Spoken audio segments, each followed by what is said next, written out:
15માં વ્લોગમાં બધા મિત્રોનું સ્વાગત છે। આજે આપણે આવી ગયા છીએ વાડી અને જોયું તો ભાઈ આની અંદર નીક નાખી રહ્યો છે। સિંગ બહુ મોટી થઈ ગઈ છે અને વરસાદનો બહુ સારો એવો માહોલ રહ્યો છે આ વર્ષે, એટલે હવે પછી નીક નાખવા ન દે તો પાવામાં મુશ્કેલી પડે, એટલે નીક અગાઉ નાખી દીધી છે। ખરબડ બધું કઢાઈ અને એકદમ કમ્પ્લીટ સિંગ સારી થઈ ગઈ છે।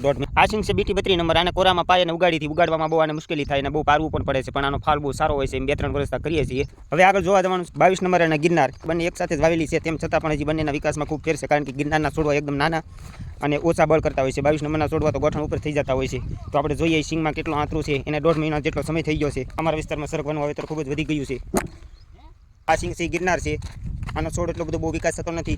આ ભાગમાં પણ નીકો નખાઈ ગઈ લાગે છે। એની બાજુમાં તમે ભરસક વાળી જોઈ શકો છો, એક પણ ખાલું નહીં બતાવીએ। 22 નંબર છે। આ બંને શાહમાં તમે તફાવત જોઈ શકો છો। આ 22 નંબરની સિંગ છે, આ ગિરનાર છે। બંનેનું વાવણી એક સાથેની છે, તેમ છતાં તમે વિડીયોની અંદર પણ તેનો તફાવત જોઈ શકો છો। ઉત્પાદનમાં 22 નંબર મારે દર વર્ષે કરીએ છીએ। આ વર્ષે ગિરનાર 4નો અખતરો છે, કેવું ઉતરે છે। જો સારું ઉતરશે તો આવતા વર્ષે પણ એનો અખતરો કરશું। બંનેના છોડનો ગ્રોથ પણ તમે જોઈ શકો છો।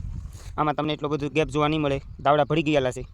તો આ વર્ષે ભગવાન પાસે ખૂબ સારી આશા છે કે છોડનો એવો સારો એવો વિકાસ થયો છે, તો ફૂયાનો પણ વિકાસ કરે અને અમે જે આમાં રાતને દી પરસેવો પાડ્યો છે એ વસૂલ થઈ જાય।